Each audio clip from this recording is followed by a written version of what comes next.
Assalamualaikum warahmatullahi wabarakatuh. Perkenalkan, nama saya Muhammad Iksan dengan NIM 22113 dan rekan saya. Perkenalkan, nama saya Fitra Ramdhani dengan NIM 2210010099 dan rekan saya. Perkenalkan, nama saya Resi Suswita dengan NIM 22101098. Di sini kami akan menjelaskan tentang steganografi dan watermark. Untuk yang pertama, kita akan masuk ke pendahuluan. Dalam era digital yang semakin berkembang, perlindungan data dan pengelolaan hak cipta menjadi semakin penting. Di tengah permasalahan keamanan dan privasi yang semakin kompleks, teknik-teknik seperti steganografi dan watermark telah menjadi fokus utama dalam menjaga keamanan informasi serta melindungi hak cipta di dunia digital. Nah, steganografi, sebuah konsep kuno yang telah dikenal sejak zaman kuno, kini telah mengalami evolusi yang signifikan di era digital. Hal ini melibatkan seni membunyikan informasi sensitif di dalam data yang tampaknya biasa. Selanjutnya, di sisi lain, watermark telah menjadi salah satu pendekatan yang sangat efektif dalam melindungi hak cipta dan kepemilikan dalam konten digital, termasuk citra. Dengan menanamkan informasi khusus ke dalam citra seperti logo atau teks, watermarking memungkinkan pemilik asli untuk melacak dan melindungi karya mereka dari penggunaan yang tidak sah.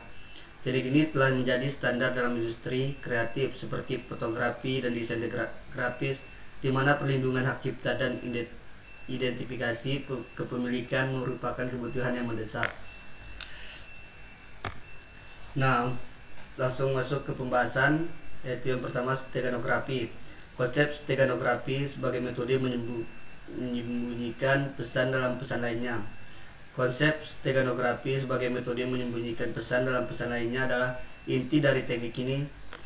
Ide dasarnya adalah membunyikan informasi rahasia di dalam data yang tampaknya biasa atau tidak berbahaya. Dalam konteks ini, data yang mengandung pesan rahasia disebut sebagai carrier atau cover, sementara pesan yang disembunyikan di dalamnya disebut sebagai payload. Properti terbentuknya steganografi merujuk pada karakteristik dan sifat-sifat yang menjadi dasar dari teknik ini. Berikut adalah beberapa properti utama yang menjadi dasar dalam pembentukan steganografi. Yang pertama itu imperceptibility. Salah satu properti paling penting dari steganografi adalah imperceptibilitas, yang berarti bahwa perubahan yang diterapkan pada data carrier untuk menyembunyikan pesan rahasia harus tidak terlihat secara kasat mata oleh pengamat yang tidak berwenang. Dalam konteks citra, imperceptibilitas berarti bahwa perubahan nilai piksel atau struktur gambar tidak menyebabkan distorsi visual yang terlihat. Nah, untuk yang kedua, kapasitas steganografi merujuk pada jumlah informasi yang terdapat diselipkan atau disembunyikan dalam data carrier tanpa mengubah secara signifikan kualitas atau penampilannya.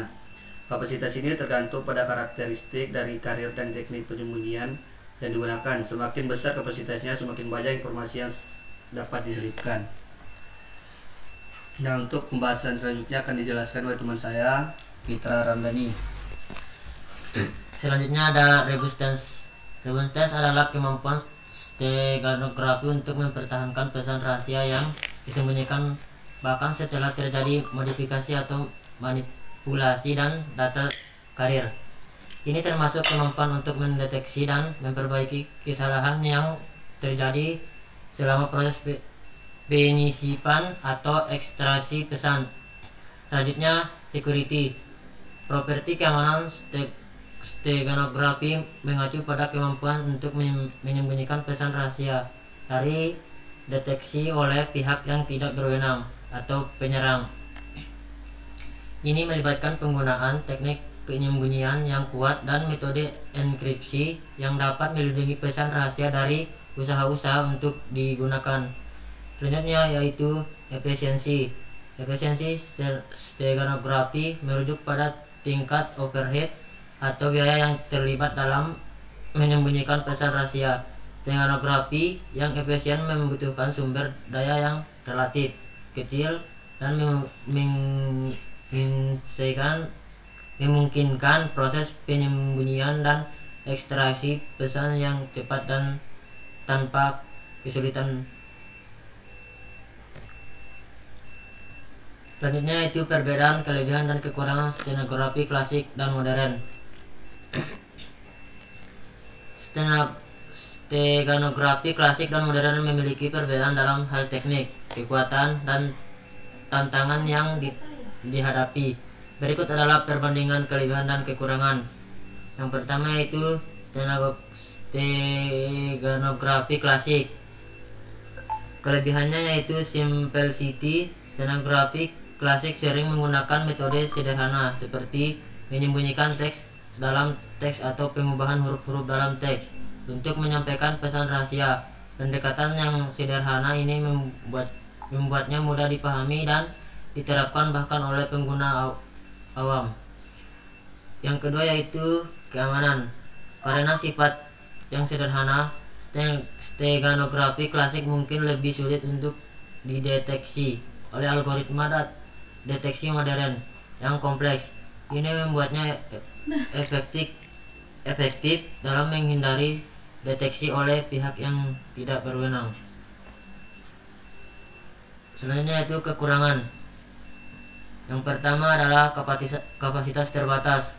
Metode stenografi klasik sering memiliki kapasitas terbatas untuk menyembunyikan informasi. Misalnya, ini menyembunyikan pesan dalam teks sederhana memiliki batas dan jumlah karakter yang dapat diselipkan tanpa mengubah penampilan teks asli secara signifikan. Yang kedua yaitu rentan terhadap deteksi manual. Meskipun mungkin sulit dideteksi oleh algoritma deteksi otomatis, stenografi klasik masih rentan terhadap deteksi manual oleh pihak yang mencurigai adanya pesan rahasia.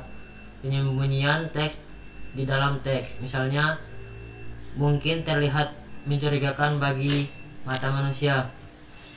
Selanjutnya yaitu kompleksitas. Teknik stenografi modern sering melibatkan algoritma dan teknik yang lebih kompleks seperti transformasi domain,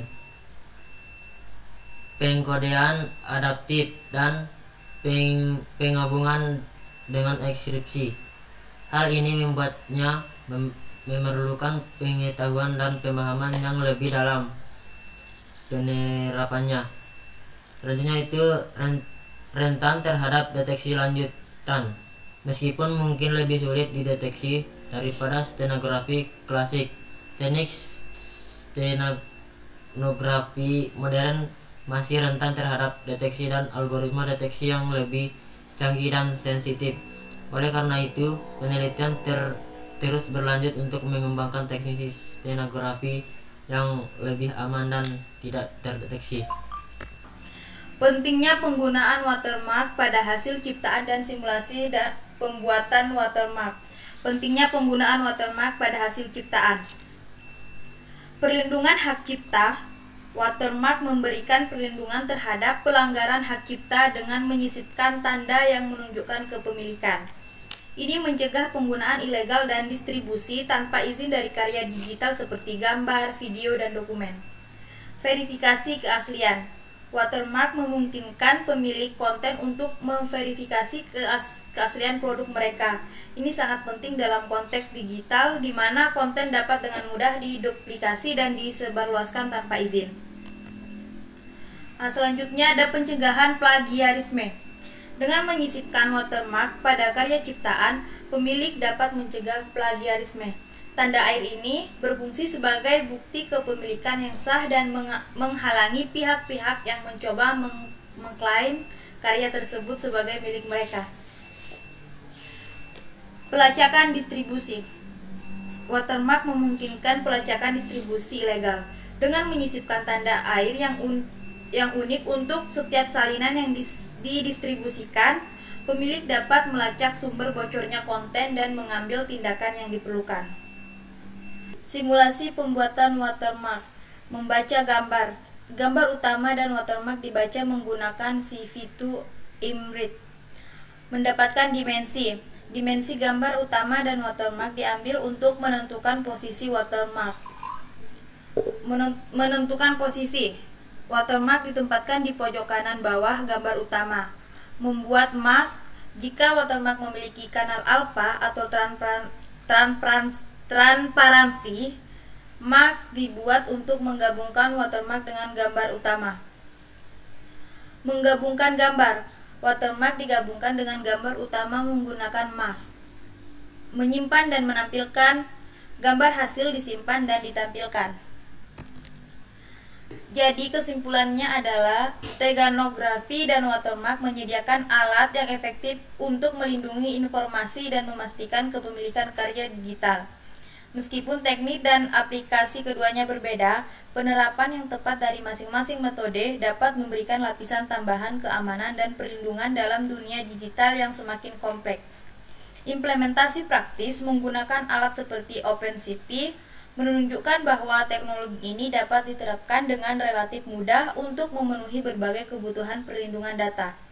Dengan memahami dan memanfaatkan teknik-teknik ini, kita dapat lebih baik melindungi dan mengamankan hasil ciptaan digital dari berbagai ancaman dan penyalahgunaan.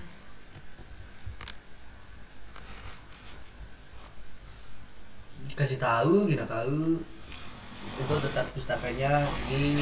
Nah, bilang aja gitu deh. Apa saya bilang? Langsung ini Kak. Ya dah.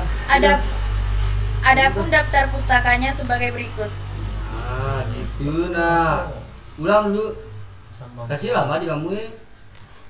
Kira-kira 10 detik-detik ya. Adapun daftar pustakanya sebagai berikut. Sekian, terima kasih. Wassalamualaikum warahmatullahi wabarakatuh.